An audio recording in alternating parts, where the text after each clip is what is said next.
आज है 26 नवंबर, लेकिन कल की क्लास नहीं हो पाई थी, इसलिए आज की इस क्लास में हम 25 और 26 नवंबर के इंपॉर्टेंट करंट अफेयर के क्वेश्चंस का डिस्कशन करेंगे।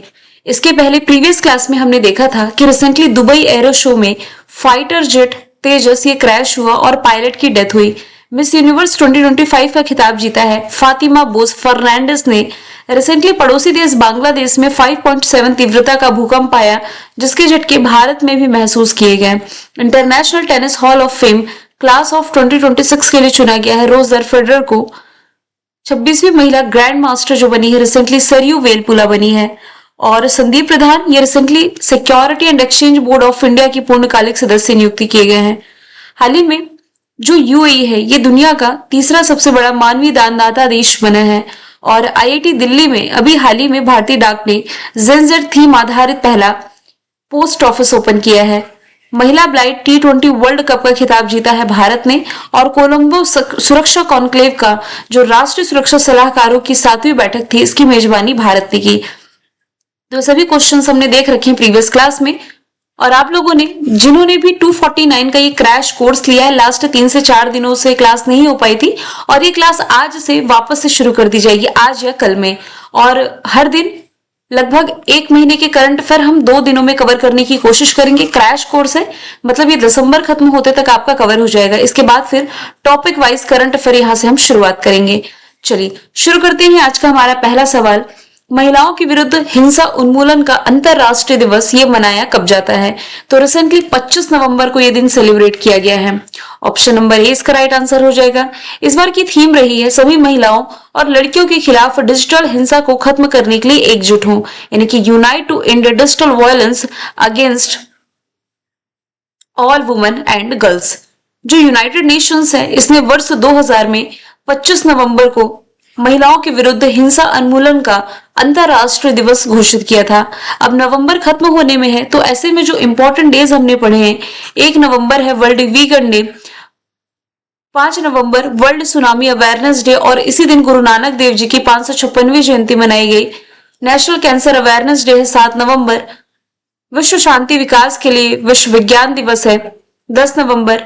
राष्ट्रीय शिक्षा दिवस 11 नवंबर, निमोनिया डे 12 नवंबर, काइंडनेस डे 13 नवंबर, नेशनल चिल्ड्रन डे और world diabetes day 14 of November को, नेशनल प्रेस डे 16 नवंबर, वर्ल्ड टॉयलेट डे 19 नवंबर, और एक इंपॉर्टेंट डे जस्ट अभी हमने देखा ही है, बाल यौन शोषण, दुर्व्यवहार और हिंसा की रोकथाम के लिए यानी कि उपचार के लिए विश्व दिवस ये 18 नवंबर को मनाया गया। और इसके अलावा सेकेंड क्वेश्चन हमारा है, वर्ल्ड बॉक्सिंग के नए अध्यक्ष कौन बने हैं? तो आंसर इसका हो जाएगा गेनाडी गोलोवकिन। ऑप्शन नंबर बी इसका राइट आंसर है। ये कजाकिस्तान से बिलोंग करते हैं और पूर्व वर्ल्ड चैंपियन हैं। 21 नवंबर को इनकी नियुक्ति की गई। विश्व मुक्केबाजी को इंटरनेशनल ओलंपिक कमेटी और इंटरनेशनल मुक्केबाजी संघ के बीच डिस्प्यूट यानी कि मतभेद के बाद 2023 में शुरू किया गया था, और इसका हेडक्वार्टर आप पढ़ते हैं लॉजन स्विट्जरलैंड में। यहाँ पर किसी स्पोर्ट्स के ऑर्गेनाइजेशन के हेड की बात की जा रही है, तो रिलेट करेंगे तो इंटरनेशनल ओलंपिक कमेटी के जो हेड है क्रिस्टी कॉन्वेंट्री है। जय शाह हो जाएंगे आईसीसी इंटरनेशनल क्रिकेट काउंसिल के हेड, जबकि तैयब इकराम हो जाएंगे FIH इंटरनेशनल हॉकी फेडरेशन के अध्यक्ष। सेम वैसे आप रिलेट कर सकते हैं चेस के इंटरनेशनल चेस फेडरेशन के जो हेड हैं ये अरकाडी डोकोरविच हो जाएंगे। फुटबॉल से भी रिलेट कर सकते हैं FIFA international federation international the football association full form है, और ज्ञानी इन्फेनेटो ये इसके हेड हो जाएंगे। सवाल नंबर तीसरा है, भारत के 53rd नंबर के मुख्य न्यायाधीश कौन बने हैं? तो जस्टिस सूर्यकांत के नाम का डिस्कशन चल ही रहा था। अब ये देश के 53rd नंबर के मुख्य न्यायाधीश बन गए हैं। 24 नवंबर को प्रेसिडेंट द्रौपदी मुर्मू जी के द्वारा इन्हें शपथ दिलाई गई है। अब इसके कुछ संवैधानिक आधार यदि हम देखें तो भारतीय संविधान का जो आर्टिकल नंबर 124A है, इसके तहत भारत का जो सुप्रीम कोर्ट है इसकी स्थापना और उसमें मुख्य न्यायाधीश साथ ही अन्य न्यायाधीश की नियुक्ति से संबंधित आर्टिकल है। जो मुख्य न्यायाधीश की नियुक्ति होती है ना, ये देश के जो राष्ट्रपति है इन्हीं के द्वारा की जाती है। अब इसके लिए कुछ क्राइटेरिया है, कुछ योग्यताएं हैं। तो मुख्य न्यायाधीश बनने के लिए सेम वही योग्यताएं हैं जो कि सर्वोच्च न्यायालय के न्यायाधीश की होती है, जैसे कि भारत का नागरिक होना चाहिए और किसी हाई कोर्ट में कम से कम 5 वर्षों तक ये न्यायाधीश रहा हो, या उच्च न्यायालय में कम से कम 10 वर्षों तक ये वकील रहा हो। ठीक है। कार्यकाल, इसका कोई निश्चित कार्यकाल नहीं है, लेकिन चीफ जस्टिस ऑफ इंडिया का जो रिटायरमेंट की एज है ये 65 ईयर निर्धारित है। सवाल नंबर चौथा है, अच्छा इसके पहले ऑप्शंस हम देख लेते हैं। सूर्यकांत ये बी आर गवई को रिप्लेस करने जा रहे हैं, जो कि देश के 52वें नंबर के मुख्य न्यायाधीश। इनसे पहले संजीव खन्ना और इनसे पहले धनंजय यशवंत चंद्रचूड़ थे। यदि आपसे पूछा जाए देश के पहले चीफ जस्टिस ऑफ इंडिया कौन थे सीजीआई, तो ये हीरा लाल जे कानिया थे। नेक्स्ट चलते हैं, भारतीय संविधान दिवस ये मनाया कब जाता है, तो नवंबर महीने की 26 तारीख को मनाया जाता है इंडियन कॉन्स्टिट्यूशन डे। ये इस दिन इसलिए मनाया जाता है क्योंकि 26 नवंबर 1949 को ही हमारा जो संविधान पूरी तरीके से बन करके तैयार हुआ था। देखिए तैयार हुआ था 26 नवंबर 1949 को, लेकिन ये लागू किया गया था इसके 2 महीने बाद, यानी कि 26 जनवरी 1950 में। इसलिए इस दिन हम क्या मनाते हैं, रिपब्लिक डे मनाते हैं। और संविधान अंगीकार दिवस या संविधान दिवस ये 26 नवंबर को मनाया जाता है। ठीक है, संविधान दिवस वर्ष 2015 में भारत सरकार के द्वारा 26 नवंबर को मनाए जाने की घोषणा की गई थी। इसके पहले ये कानून दिवस के रूप में मनाया जाता रहा है। यहां से आप ये भी रिलेट कर सकते हैं कि हमारा जो भारतीय संविधान है इसे बनने में कुल कितना समय लगा था, तो 2 साल 11 महीने और 18 दिन का टाइम टोटल लगा था। एक सवाल है, आप कमेंट बॉक्स में बताएंगे लोकसभा के पहले अध्यक्ष कौन थे। नहीं, आपको ये बताना है संविधान सभा जब बन रही थी तब काफी बड़ी समितियां बनी, काफी छोटी समिति भी बनी थी। इसमें आप लोगों को ड्राफ्ट कमेटी यानी कि प्रारूप समिति के अध्यक्ष कौन थे, इसका आंसर आप कमेंट बॉक्स में बताएंगे। सवाल 5वां है, दुनिया के सबसे एक्टिव वॉल्केनो में से एक है क्यूलाव ज्वालामुखी। इसमें भी हाल ही में विस्फोट देखने को मिला है। पूछा जा रहा है किस देश में स्थित है, ये अमेरिका में है। जैसे कि आप मैप देखते हैं ना, तो नॉर्थ अमेरिका के मैप में यहाँ पर कनाडा है, कनाडा के बाद फिर बीच में अमेरिका है, अमेरिका के बाद फिर यहाँ पर मैक्सिको है। ठीक है, और यहाँ पर जो है ये अलास्का की लोकेशन है। अलास्का पर हालांकि अब अमेरिका का अधिकार है। और यहाँ पर हवाई द्वीप है। इसी हवाई द्वीप में दुनिया में सबसे एक्टिव वॉल्केनो में से एक आपका हो जाएगा किलाउआ ज्वालामुखी, जहां अभी हाल ही में विस्फोट देखने को मिला है। वैसे एक्टिव वॉल्केनो की बात की जा रही है तो भारत में जो एकमात्र एक्टिव वॉल्केनो है ये है अंडमान निकोबार का बैरन द्वीप। नारकोंडम ये निष्क्रिय ज्वालामुखी, ये आपका अंडमान द्वीप समूह में पड़ता है।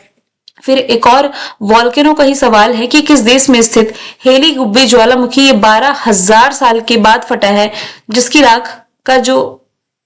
राख का बादल भारत तक पहुंचा है। तो आंसर इसका हो जाएगा इथियोपिया। ऑप्शन सी इसका राइट आंसर है। इथियोपिया का हेली गुब्बे ज्वालामुखी में 12,000 साल के बाद विस्फोट देखने को मिला है, जो 24 नवंबर को फटा है। ये ज्वालामुखी फटने से राख और लावा धरती से इतनी ताकत से निकला जिससे इतिहास में ये जो रिकॉर्ड बना हुआ था ये पहली बार रिकॉर्ड टूट गया। आसमान में 14 किलोमीटर तक यानी कि 14 किलोमीटर तक घने धुएं के गुब्बार देखे जा सकते थे। अब इथियोपिया की मैं बात कर रही हूं तो अफ्रीका महाद्वीप का ये पार्ट है। हॉर्न ऑफ अफ्रीका में कुल 4 देश आप पढ़ते हैं। 4 देश में एक तो इथियोपिया, ये तो है ही शामिल।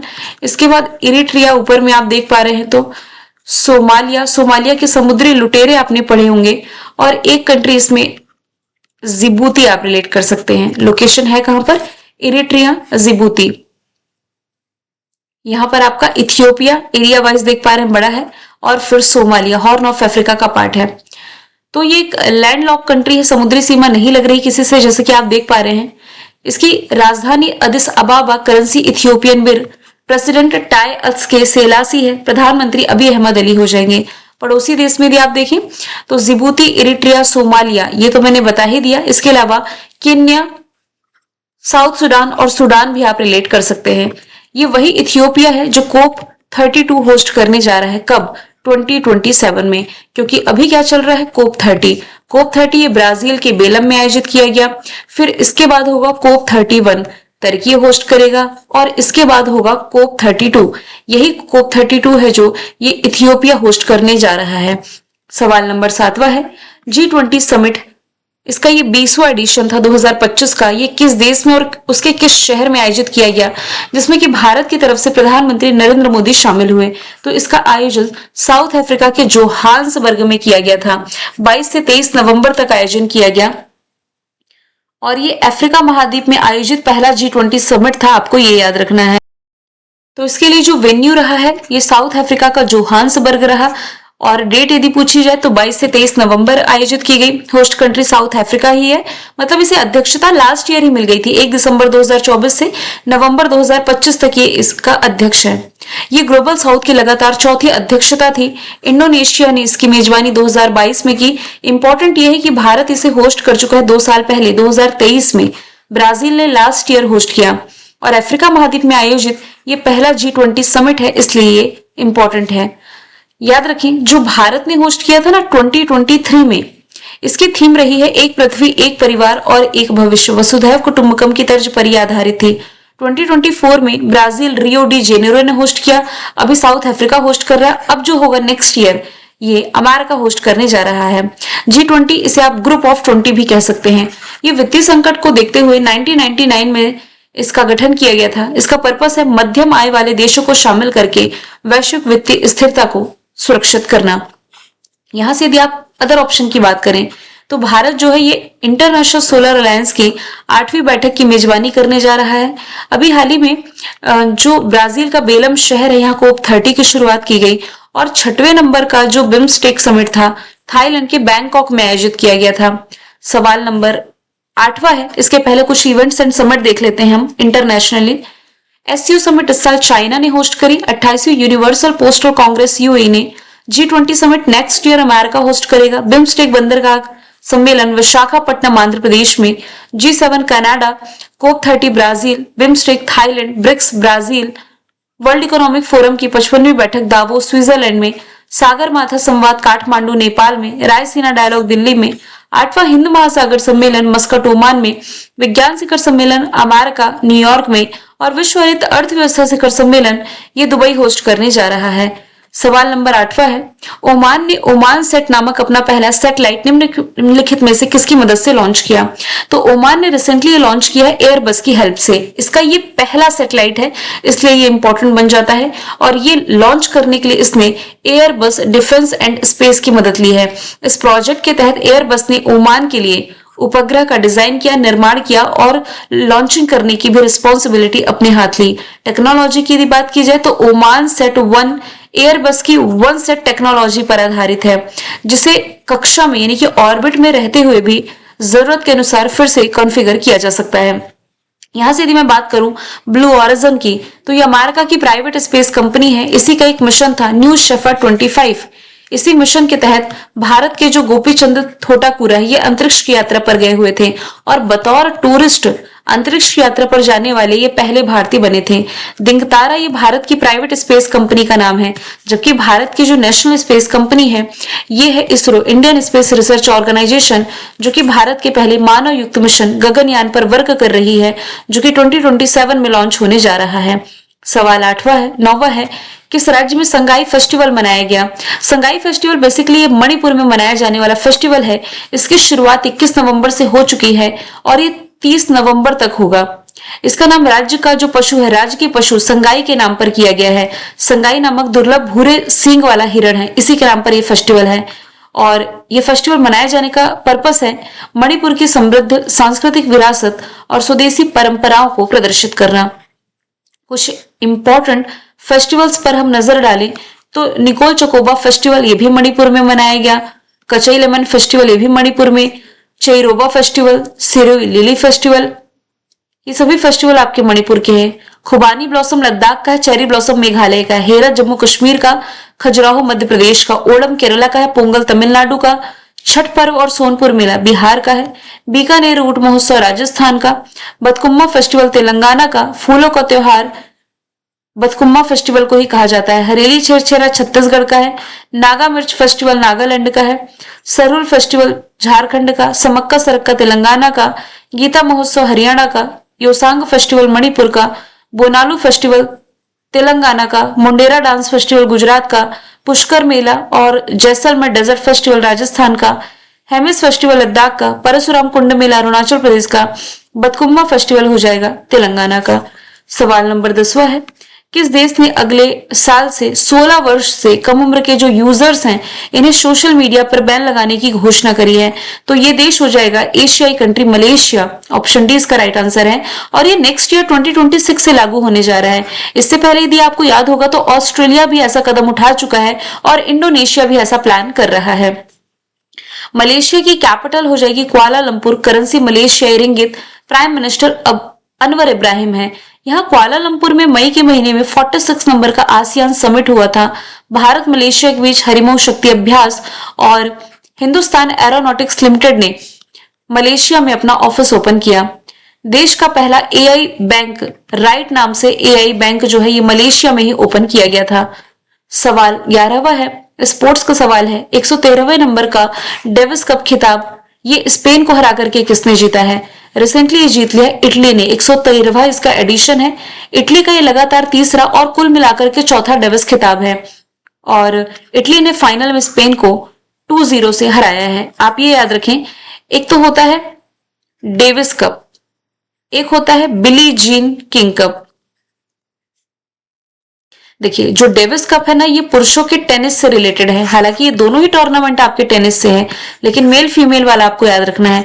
टेनिस का जो मेल वर्जन है यानी कि डेविस कप ये पुरुषों के टेनिस से रिलेटेड है और बिली जीन किंग कप ये महिलाओं के टेनिस से रिलेटेड हो जाएगा। अभी किसने जीता है? इटली ने जीता है। पद्म भूषण से सम्मानित धर्मेंद्र कौन थे जिनका भी हाल ही में 89 की उम्र में निधन हुआ? तो ये एक प्रसिद्ध अभिनेता रहे हैं। 8 दिसंबर 1935 में जन्मे और इनकी डेथ हुई 24 नवंबर 2025 में। और ये एक भारतीय अभिनेता, निर्माता और राजनीतिक के रहे हैं। लोकसभा क्षेत्र बीकानेर से सांसद रहे। कुछ ऑबिचरी का यदि हम डिस्कशन करें तो जापान के मुक्केबाज हिरोमासा ओकारावा का निधन हुआ। अर्थशास्त्री मेघनाथ देसाई, झारखंड के पूर्व मुख्यमंत्री शिबू सोरेन और गुजरात के पूर्व मुख्यमंत्री विजय रूपानी का निधन। सत्यपाल मलिक कई राज्यों के पूर्व राज्यपाल रहे। डॉक्टर वेस पेस ओलंपिक हॉकी पदक विजेता। ला गणेशन नागालैंड के राज्यपाल। स्लीपिंग प्रिंस सऊदी अरब के स्लीपिंग प्रिंस जो काफी लंबे समय से कोमा में थे। दुनिया में अच्छे जज के रूप में प्रसिद्ध जो फ्रैंक कैप्रियो इनकी डेथ हुई। असम के मशहूर सिंगर जुबीन गर्ग। लतिका कट ये मूर्तिकार थी। कैथोलिक ईसाई धर्म के पोप फ्रांसिस। बास्केटबॉल जो पूर्व कप्तान थे हरिदत्त कापड़ी। लोक नृत्य के दिग्गज पद्मश्री से सम्मानित राम सहाय पांडे। उस्ताद गुलाम नबी शाह जो कि कश्मीरी लोक संगीत से संबंधित रहे। सूर्यमुखी देवी मणिपुरी शास्त्रीय नृत्य से संबंधित। इटली के मशहूर fashion designer Georgia Meloni. Pankaj धीर, गोवर्धन असरानी दोनों एक्टर थे और पंडित छन्नूलाल मिश्र इन सभी की डेथ हुई। सवाल 13वां है, किसे मौलाना अब्दुल कलाम आजाद राष्ट्रीय पुरस्कार 2025 प्रदान किया गया? तो उसके विजेता मोहम्मद लतीफ खान है। ये तेलंगाना सरकार ने शिक्षाविद जो मोहम्मद लतीफ खान है इन्हें इनके योगदान के लिए मौलाना अब्दुल कलाम आजाद राष्ट्रीय पुरस्कार से सम्मानित किया। ये जो पुरस्कार है ये एजुकेशन यानी कि शिक्षा, सामाजिक कल्याण और माइनॉरिटी यानी कि अल्पसंख्यक सशक्तिकरण में इनके 3 दशकों के प्रयासों को मान्यता देता है। 30 साल तक जो इन्होंने इस क्षेत्र में काम किया है इसके लिए। 2025 में जो रिसेंट की अवार्ड्स एंड ऑनर्स हमने देखे हैं, फ्रांस का शेवेलियर पुरस्कार Thota Tharani, patriot of the year Melania Trump, world peace और सुरक्षा नेता पुरस्कार श्री रविशंकर, बुकर पुरस्कार David Szalay, young champion of the earth Jinali Modi, Dada Saheb Phalke award Mohanlal, PV Narasimha Rao award मरणोपरांत पूर्व प्रधानमंत्री मनमोहन सिंह को, ब्रिटिश अकादमी पुस्तक पुरस्कार सुनील अमृत। इसके अलावा सखारोव पुरस्कार मिला है आंद्रेस पुजाबूत और जॉर्जिया की जिया माग्लोबेली को। विज्ञान रत्न अवार्ड जयंत विष्णु नरलिकर, उर्सुला के लिए फिक्शन अवार्ड वज्र Chandrashekhar, top agri food Pioneer award Sanjeev Kapoor, प्रतिष्ठित ऑनररी ऑस्कर अवार्ड मिलने जा रहा टॉम क्रूज को और जनवरी के महीने में डेजर्ट पाम अचीवमेंट अवार्ड से सम्मानित किया जाएगा लियोनार्डो डिक्रिपियो को। इंदिरा गांधी शांति पुरस्कार जो 2024 का मिला है रिसेंटली मिशेल बैचलेट को मिला। 40 नंबर का सवाल है, अमेरिका से बाहर किस देश में गूगल अपना सबसे बड़ा एआई हार्डवेयर केंद्र खोलने जा रहा है? आंसर इसका हो जाएगा ताइवान। तो गूगल जो है ये अमेरिका के बाहर अपना सबसे बड़ा AI infrastructure hardware engineering centre ये ताइवान के ताइपे में शुरू कर चुका है। यहाँ विकसित तकनीक गूगल के जो वैश्विक डेटा सेंटर्स में इस्तेमाल की जाएगी और ये सेंटर ताइवान को वैश्विक एआई नवाचार यानी कि इनोवेशन के प्रमुख केंद्र के रूप में मजबूती प्रदान करेगा। गूगल का फॉर्मेशन ईयर 1998 कैलिफोर्निया में हेडक्वार्टर है। सीईओ भारतीय मूल के सुंदर पिचई हो जाएंगे। अगला सवाल है national bank for agriculture and rural development यानी कि जो नाबार्ड है और internet and mobile association of India इसके द्वारा पहले अर्थ समिट जो 2025-6 का है इसका आयोजन कहां पर किया गया? तो आंसर इसका हो जाएगा ऑप्शन नंबर बी हैदराबाद। और इसे जिसने होस्ट किया है तो ये नाबार्ड है और internet and mobile association of India है। आयोजित किया कब गया? 20 और 21 नवंबर को, जिसकी थीम रही है वैश्विक बदलाव के लिए ग्रामीण नवाचार को सशक्त बनाना। यहाँ से कुछ जीके के फैक्ट यदि आप रिलेट करेंगे ना तो नाबार्ड की फुल फॉर्म तो लिखी हुई है। अक्सर एग्जाम में पूछा जाता है कि नाबार्ड ये किस समिति की सिफारिश पर स्थापना की गई थी? तो ये शिवरमन समिति है, तो ये आपको जरूर याद रखना है। पटना में 50वें नंबर का पीठासीन अधिकारियों का सम्मेलन, ये काफी समय हो गया हुए। इसके अलावा भोपाल ये मध्य प्रदेश की कैपिटल है। मध्य प्रदेश का सिटी ऑफ लेक इसे कहा जाता है। नई दिल्ली में जैसे कि हमने डिस्कशन किया, नेक्स्ट जो इंटरनेशनल सोलर लाइंस की 8वीं बैठक है ये होस्ट करने जा रहा है। कौन सा देश दुनिया का पहला न्यूक्लियर रेसिस्टेंट आर्टिफिशियल तैरता हुआ आइलैंड बनाने जा रहा है? आंसर इसका हो जाएगा चाइना। चाइना जो है ये 78,000 टन वजनी एक कृत्रिम आइलैंड बना रहा है, एक आर्टिफिशियल आइलैंड बना रहा है जो परमाणु हमलों को भी सहन कर सकता है। ये एक mobile semi submersible twin hall platform है जो बिना नई सप्लाई के 238 लोगों को 4 महीने तक सपोर्ट कर सकता है। चाइना 2028 तक यानी कि आने वाले 3 सालों में इसे संचालन में लाने के लिए अपना टारगेट निर्धारित कर चुका है। चाइना की कैपिटल बीजिंग करेंसी रेनमिन में प्रेसिडेंट शी जिनपिंग है। चाइना ने रिसेंटली रेगिस्तान, कौन सा रेगिस्तान? गोबी रेगिस्तान में दुनिया का पहला सौर तापीय ऊर्जा संयंत्र शुरू किया। के वीजा इसने रिसेंटली घोषणा करी।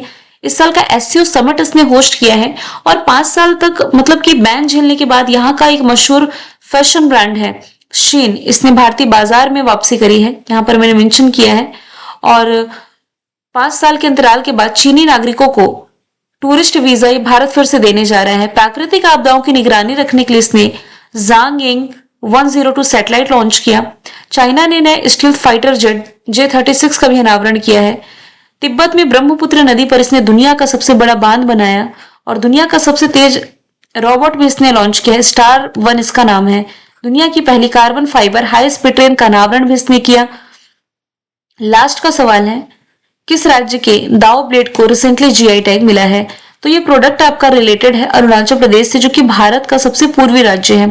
तो अरुणाचल प्रदेश के पारंपरिक दाव को, ये जो दाव है एक हस्त निर्मित यानी कि हाथ से बना हुआ ब्लेड है जो कि राज्य की कई जनजाति समुदायों की सांस्कृतिक पहचान का हिस्सा है। इसे जीआई टैग मिला। जीआई टैग यानी कि जियोग्राफिकल इंडिकेशन टैग किसी प्रोडक्ट को मिलता है तो 10 साल के लिए वैलिड रहता है।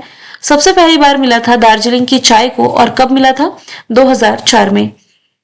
असम के चोकुआ चावल को भी जीआई टैग मिल चुका है। बिहार के मिथिला मखाना को जीआई टैग मिल चुका है। कन्याकुमारी लौंग को जीआई टैग मिल चुका है। अरुणाचल प्रदेश की राजधानी ईटानगर, मुख्यमंत्री पेमा खांडू, राज्यपाल केटी पटनायक है। रिसेंटली यहाँ पर ई भविष्य पहल की शुरुआत की गई। टाटा 2 जल विद्युत प्रोजेक्ट की शुरुआत की गई। अरुणाचल प्रदेश की जो पर्वतारोही है कबक्यानो, इन्होंने माउंट किलिमंजारो जो कि अफ्रीका की सबसे ऊंची चोटी है, इस पर चढ़ाई करी।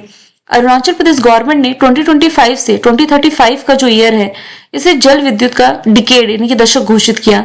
रक्षा मंत्री राजनाथ सिंह ने यहाँ डी आकार का जो नेचुफू सुरंग है इसका उद्घाटन किया और 100% घरेलू नल जल कनेक्शन प्रोवाइड कराने वाला जो उत्तरी पूर्व राज्य है पहला, ये अरुणाचल प्रदेश ही बना है।